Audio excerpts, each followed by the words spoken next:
we're becoming a bit like Man United. You know, we've got too many players who want to play up front and not enough players who want to play it back. But then again, we don't need any more central defenders because the manager sent in the room here, they're putting another great performance today. Yes, and as Chris is going to step out, we're going to bring you a man of the match and Christmas tree light switcher. For yourself, it's Brett. Welcome, Brett. Welcome once again. You're making as many appearances as Chris Knight is on this TV, but it's great to have you with us again. No problem. Difficult game out there. It couldn't have been easy on an ice rink this time. Yeah, it was. You know, to be fair, it was probably better than we've played on the last couple of weeks. You know, Can you beforehand. remember when you played last? Cause I know it's been a long time, and to be fair, sometimes it looked like we hadn't played for a long while. But no, we're happy with the performance. You know, it's never going to be easy on a Tuesday, especially like I say on an ice rink. But we put in a half decent performance, got the result that we wanted. How do the players combat not playing week in, week out? I mean, you went through it last season. Well, you didn't because you weren't here. But you know, but this season again, it's very much deja vu from last season. You know, and how do the players in their mind cope with not playing for 4 weeks? Oh, I think it's frustrating, definitely. But you know, you got to try and put that to the back of the head. And you know, the players went through it last year. You know, we can't do anything about the weather or the pitch, so we've just got to be, you know, train as hard as we can, and you know, hopefully the pitches hold up, and you know, we can get a game. And I'll be honest, when we trained last night, ready for today, and when we started training yesterday, it didn't look like the game was going to be on. But we're grateful. And hopefully, you know, now we can get a good run of games and some good results. Well, top of the league now, on goal difference from Bedworth. It only took one game, didn't it? You know, people were saying 3 games in hand and you might struggle, but we didn't. And of course, now you're trying to reform the Brackley lineup from a few years ago. A new addition. The Brackley rejects, Gary Mulligan, there's you, there's Clifton, there's Nash, there's Sandy. Anybody else? Well, there could be a few more, but we'll keep that under wraps. So give us a little rundown on Gary. Not many guys here actually know too much about him. He came on and made a cameo appearance. He's what can he offer us? No, it'd be a very good signing. You know, I spoke when I signed in the summer. You know, Tom asked me, or the manager asked me, you know, a couple of players that play for Brackley, you know, that could fit into the team, and one of the first names was Gary Mulligan. You know, I've known him for a couple of years now, and he's a big, strong lad. You know, he's a willing runner. Maybe don't get enough goals, but you know, he does a lot of his work outside the box, you know, helping others get their goals. You know, but he'll be a great addition, you know, especially on pitches like we're playing on at the moment, and you know, the big centre halves, you know, we're against. You know, maybe we haven't got that, you know, physical presence up front to, you know, get hold of the ball, and you know, he'll bring that to us. So with the strikers we got in Colo, Doobie, Gary, and Elliott. Yeah. And Mormon to a certain extent as well. It's a good variety, isn't it? Yeah, no. Offer different approaches to the game. You know, he'll bring the best out of the likes of, you know, if Elliott's going to sit back in midfield, the likes of Doobie and Kolodinsky, you know, running off of him, you know, he'll, you know, hold that ball up and play him in. So, you know, we see Doobie tonight playing up frront on his own, and you know, played very well, I thought. Yeah, today. No, especially second half. Took his goal very well. You know, Doobie does. Doobie sing. Yeah, Doobie does. Yeah, exactly. Doobie does the best things when he does it simple. Sometimes, you know, a bit like Claudio, you know, they take too many touches and that. But you know, if they keep it simple, you know, like Doobie did. Do you think it was a harsh booking on Claudio, or was it just a theatrical dive? Do you know what? To be fair, I think if he had gone probably about 3 steps before that, he would have got the penalty. But you know, when he actually went round him, and you know, it was a good 5 yards past him, then he took the dive, you know. Then, of course, you won't mention it in the dressing room, will you? Oh, no, of course not. Very sympathetic, these lads, you can guarantee it, you know. Not a lot gets said, so obviously when you switched the lights on, nothing was said either, was it? Oh, no, not at all. So Potter's Bar then, hopefully on Saturday, and back down to a league action once again, and another 3 points hopefully, and back here for Valentine's Day. No, that's right, you know, I'm not thinking about that yet, because don't tell them I ain't done anything yet. But only about 3,000 people watch this. So. I shouldn't say that. No, yeah, Potter's Bar Saturday. So you know, we've got to carry on, you know, with the momentum from today's game, and you know, I think the more games we start playing now, you know, the more we can get into it, and you know, performances will you know, rise, and you know, hopefully we can start pulling away now, because it has been difficult, you know, when the teams around us are catching up, you know, maybe even go a few points ahead. But we've got so many games, you know, it's not the best. You know, we want the points on the board. So, you know, we've responded well tonight. Got the 3 points, and hopefully now on top of the league, you know, hopefully now we can push on. Okay, Brett, well, that's very kind of Lovely. you to come in once again. Man of Cheers, the match Cookie. again. So, Wow, yes. you'll be on top of that list of man of the match at the end of the season. You never know, you might get a bottle of Coke at the end. Oh, so. maybe. Yeah, no, that'd be nice.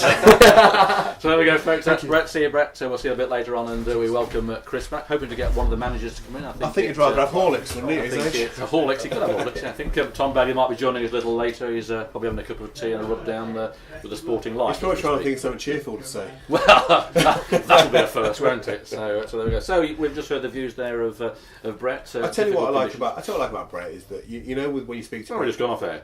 you know when you speak to Brett, you're always going to get honesty. You know, you're always going to get the reality of what's going on, and it's nice to hear him say things like, sometimes Doobie and Claudio might take a touch too often, want to do the simple things. It's the things we see week in, week out. So you like to think if the experienced players like Brett are seeing that the rest of the management team are seeing that, and hopefully they're just giving them that little bit of advice. And there are times when you do see that they do, there's a lot of support coming to Claudio, particularly when he's out on the pitch. Steve Kinnenberg's constantly in his ear, halfway line, push forward, do this, do that. Tonight all you could hear was Steve Kinnenberg shouting, and I thought it was some Highland scream. But Yeah. And I think footballers fall into two territories. I think you've either got those who are naturally gifted, who can just do whatever they need to do with the ball, and you've got those who perhaps haven't got the same amount of skill that some of the players have got, but they've got it in their head. They know how to play football. Brett is very much someone who knows how to play football, and even in his, and I'm sure he won't mind me saying, but he's getting towards the end of his career now, and obviously he's achieved a great deal in non-league football with what he's got, but he's not the most skillful footballer you get out there. But you saw it tonight time and time again, which is why he got man of the match, was that he always does enough.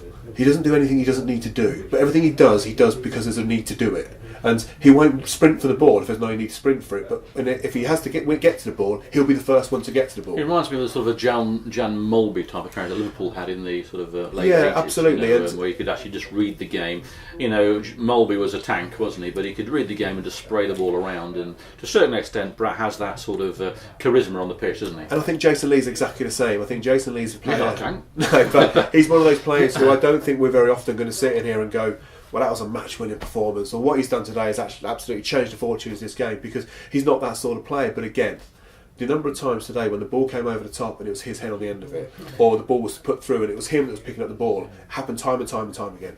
There has been this debate in past weeks about Henry Eze compared to Jason Lee. Different types of player completely. I mean, Henry was big, bulky, and scored the odd match-winning goal. Jason has scored a couple of goals, but I think his overall play is far better than Henry's. And out of the swap, because they both play for Kings Lynn, I think we've come away probably with a better player. I think we've come away with a better team player. I think that one of the things that I know I spoke to some of the guys in our team about Jason, but more so, and also about Henry when he was here, was that with Henry you never knew what you were going to get.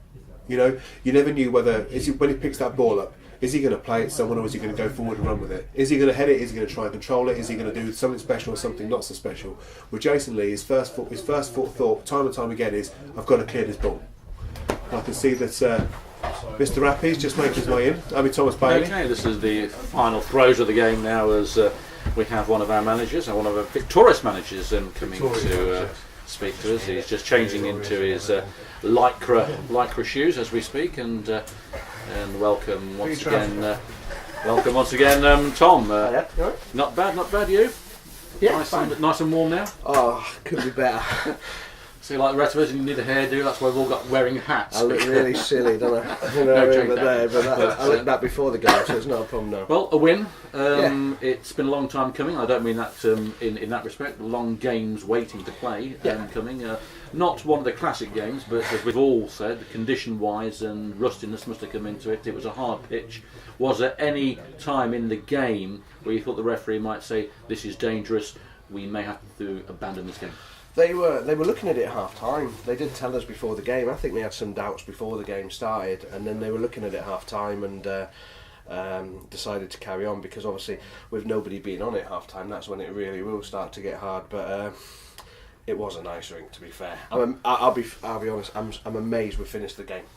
Well, I know that Chris Knight said to me earlier on that this game could be postponed or abandoned because of the state of the pitch, and you could hear them running. It was like Torval and Dean out there, wasn't it, to a certain extent? And fair play to the officials for keeping the game going, especially as we ran away with the 3 points. I think the thing was, we said to the lads, is don't dive in, because I think if they did, they could have been in real trouble, to be fair. And sometimes even they sort of let the ball run past them rather than go for it, to be fair, because obviously if they're sliding, they're going to bring people down, and you know, like I say, they were quite. I think both teams, to be fair to them, were quite sensible about how they approached the game. Yeah, it wasn't a nasty game, was it? No. I mean, some of these games can turn into a bit of a bloodbath, but there weren't many right tackles. And The nastiest thing was the two dugouts. yes, there did seem to be a bit of friction there. I mean, luckily we weren't involved this time, so No. but there did seem to be a few words between, especially your joint manager Scott and. Can you enlighten the viewers at all on that or not? Well, it's after 9, isn't it? Their manager started, you know, Claudio was stupid. Yes, it was a terrible goal. He shouldn't have done it. Why he hasn't took it sooner, why he hasn't took it round him, I don't know. And he's gone for the dive. Their manager had plenty to say about it. And of course, when the ball's gone out, I think for Jason Lee, rather than just giving the ball back, he's put it out for a goal kick and said a few words. So to that was like a dog with a bone, to be fair, and there was no letting up after that. But getting back to things on the pitch, it's been, as I say, quite a while since we played. It's been since January the 10th. It's good to get back on top of the league now. That stigma's gone. People are getting worried that we're down in 3rd place. Nothing we can do about it. We're not playing games, but to hear some people talk, you think it's our fault. Or mine, yeah. You want to bring that one up here, Tom? We haven't got all night. Could we do an evening show? But they, We are. maybe we'll come back. Maybe we'll come back tomorrow night for that one. Well, if you want, I mean, bring a can. We can. Yeah, that's right. No, it was you know, all important tonight was just to get 3 points. It was never going to be pretty because, being honest, lunchtime today we thought the game was off, you know, and it weren't. Seeing those pictures that Neil put on this morning, I'm amazed the game went ahead. Yeah, I'm amazed, and you know, I sort of had a bit of a phone call around about 10, 11 o'clock time saying the game won't be on. Really? Yeah, and then I had another phone call just as I arrived at the car park about 1:30 saying the game is on. Yeah, I think it's, you know, ultimately tonight was one of our games in hand. Vitally important we just get back to winning. You know, we actually... It was a strong team put out tonight, wasn't it? Really, especially with the bench that you've got. You know, yeah, the bench is not bad, to be fair. You know what I mean? It's not been bad tonight. You know, we've looked very at it. wooden, very yeah, cold. We've looked at it, and you know, we've got games coming up, and we need strength. Yeah. You know, we need strength if we're going to play these games. Picasso coming back was a bit of a shock though from Chasetown. He didn't actually play, did he? No, he didn't play. I think the manager got sacked as soon as he signed Picasso. Do you know what I mean? So if you're watching out there, don't sign Picasso if you're a manager, because you'll get the job. You heard it here first. We had a laugh. We had a laugh with Picasso because Picasso gone there and the manager gets the sack about 3 days later. It was like, we're just wondering where we can send him next. Do you know what I mean? Didn't Marcus want him then? We've never had the conversation, to be fair. Maybe he does, but Is he with a QPR? yeah, we could have. You know, the bench looks very good. We knew we needed to strengthen it. Didn't fancy Anderson from Barton then? He was under contract, so wasn't he the one that Clifton said? I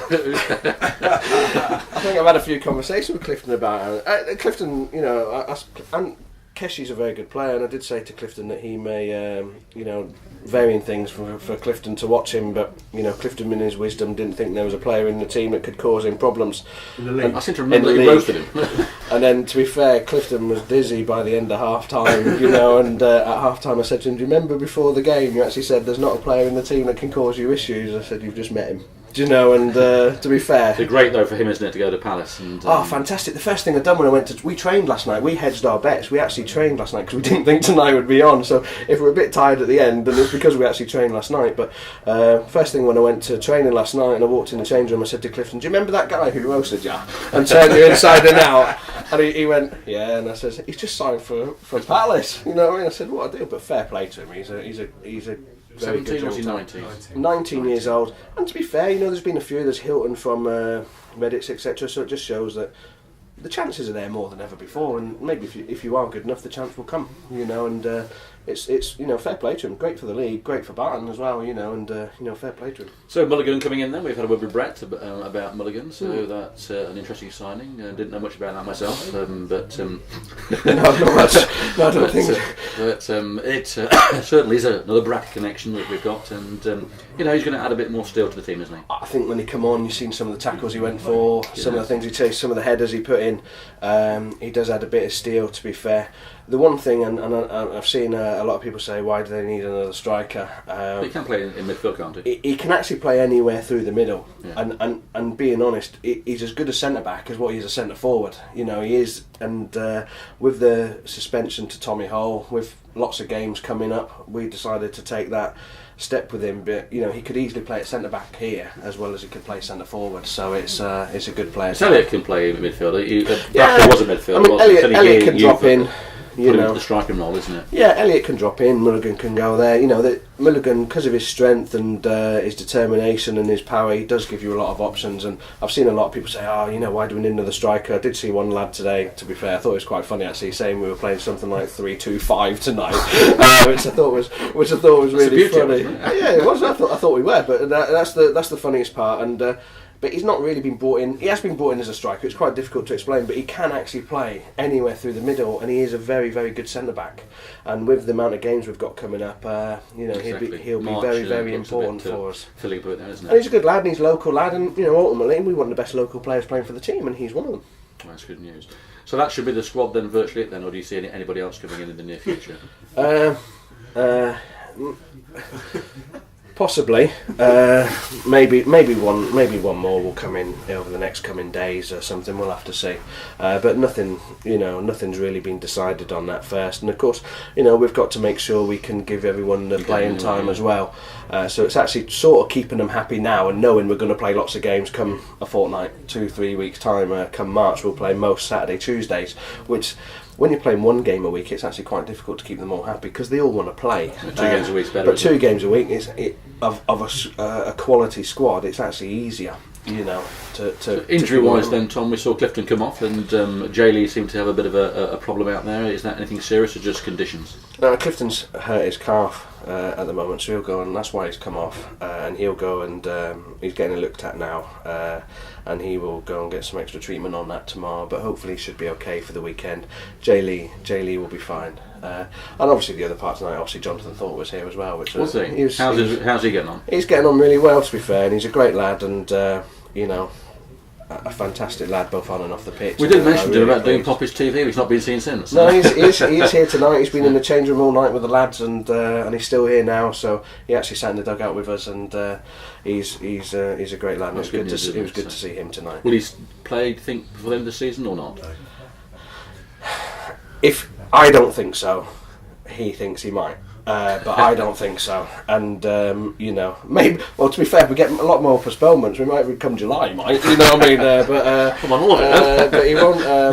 I don't think he'll play, and you know, certainly what we're not going to do is rush him in. You know, it's down to the people that have operated on him and his advisors to see. So you know, realistically, he's got to be aiming for next season. But it's just great. He's given the lads a lift tonight because he's a great lad and he's very well thought of, and it was great that he come tonight. Okay, Tom, thank you very much. Best of luck at the weekend at Potter's Bar. We should be there along with you. So if it's on, days off. A few days off, and it's great about winning ways. Thanks once again, and no problem. Welcome back, Chris, for the final part of the show. No, to tell now. I was going to say, you know, you heard it here first, folks. Everyone's moaning about all these postponements, but Thomas Bailey has told us tonight that having all these postponements, playing Tuesday, Saturday in March, is what the players want. So we